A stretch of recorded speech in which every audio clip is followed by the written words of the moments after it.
last thing would be, would love to hear if anything, in the past couple weeks that's maybe made you feel hopeful for the future. And I know we didn't touch on it directly. I know you're not a big social media guy, so you're not always putting your life out there, but just would love to hear for anyone that's watching, what are the things that are, making you happy these days? I know you have a great career, family, all that kind of thing. So what gives you hope and happiness these days? Can I throw in one caveat? Yeah. Because you have a different experience than all of us as of right now. What also gives you hope as a Black father raising Black kids going forward? So I just want to throw that in there as well, just because that's an experience as of right now. Yeah. Yeah, it's heavy because as a Black father, and I think every Black father ends up having that conversation, especially with your Black sons. My son's only 5, so he doesn't really know all the things that's going on right now, and I want him to stay 5. My daughter is 9, but she's 9 going on 19. She's highly intelligent, and she understands it. And she made a comment, I think it was about a week or so ago, and it just hurt me. It hurt me because she said, "Daddy, why don't they like us? Why is it that white people don't like Black people? Why? I don't understand why." Because think about it, when you're a kid, kids play with Black, white. It doesn't matter. You're a kid. That's something that's taught, right? That's something that's taught either directly or indirectly, as far as hate and racism and things of that nature. So I said, I'm taking a day off today, just so I can spend time with her, just so I can give her, one, the love of a father, but also to give her hope that it's not all people that like that, right? Look at your friendship, right? You guys have been friends with Ryan for over 10 years, right? Hef is my Pat Heffernan is my boy. I talk to him all the time, so it's clearly that's not the case. That's why I explained that to her, so that she doesn't go into the world with a warped sense that because everything she sees on the news or everything she sees out there is white people just hate her, and because of her Black skin, she's lesser than. So I was trying to make sure she has some pride in her heritage and everything that she is, like anybody else. I don't care if you're Scottish, Irish, whatever. You should have some kind of pride in where your ancestors came from. But you are in America, and you should view other Americans as your kinfolk, so to speak. But I know that at some point, my 5-year-old boy, who's cute, Grayson's a cute kid. At some point, he's going to be a large man like me. He already got big hands and big feet, so I already know he's going to be tall. So I know that I have to have those conversations with him, and it's not fair, it's not right, but I have to, because I don't want him to have a situation where he doesn't come home, right? And that could be either because of a police situation, or it could be a situation with hanging out with the wrong friends, right? So it goes both ways. Having these, and I have to have these kind of conversations that he'll be protected as a Black man and be able to do so for himself later on.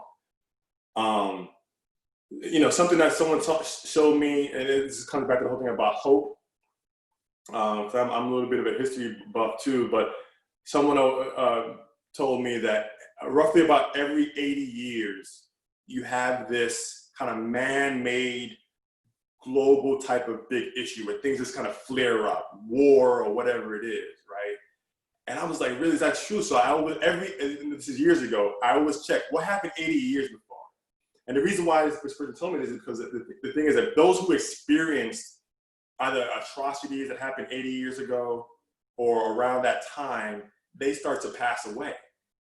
And unless you're understanding and knowing that history, you actually felt it, it's hard for you to really truly understand. So you gotta think about it. What happened 80 years ago? World War II. Yeah. World War II, right? So now you're seeing this flare-ups happen all around the world. Not to get on, get off on a tangent, but I'm actually gonna come back to it, is that what gives me hope is that after World War II, the whole world came together, right? I'm hoping we don't have to have a world war, but these kind of flare-ups were happening even in our own country. We had issues in our own country. I mean, the civil rights movement started really in 1941. And you had Black GIs coming back. Well, they fought with their, white brothers in the war, but they came back to the States and were treated like they were second class, even third class, fourth class citizens, even though they fought for this country. Yeah. That's back in 1940s. And guess what? The civil rights movement happened.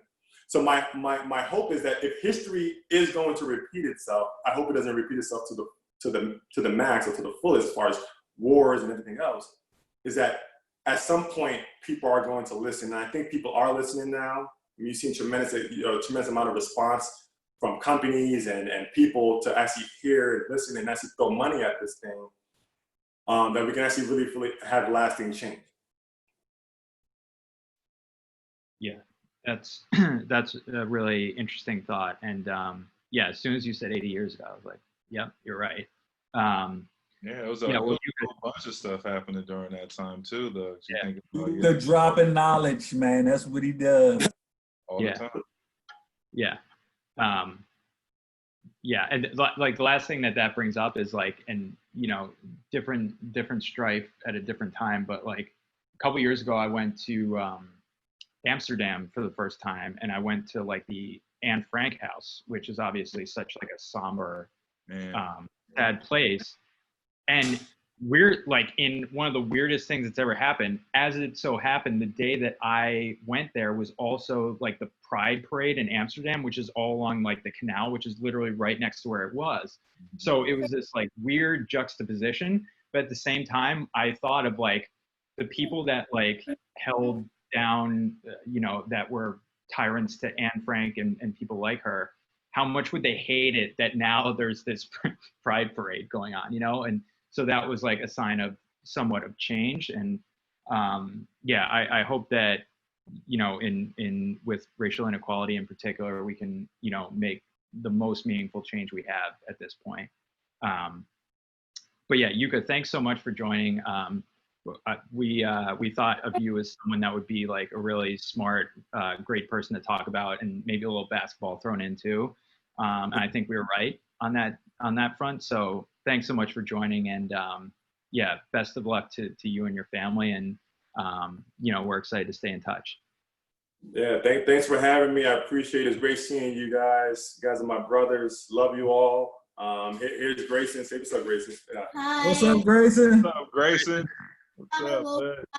And I already played basketball. What school are you gonna go to? Orange Room. No, not or what college you gonna go to? Sorry. Maybe your college. Yeah. Leave you. He doesn't want to leave me. He wants to stay in Boston. So.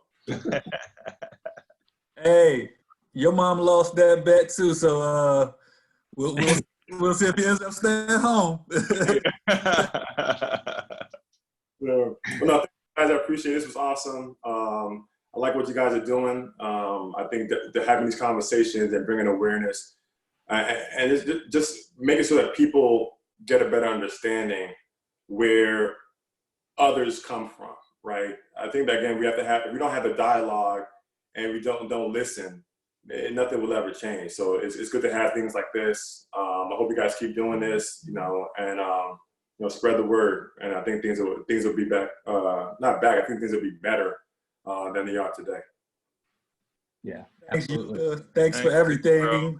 Yeah, No doubt. appreciate you, bro. Years, like, bro, thank you for everything. No Really doubt. appreciate you, All bro.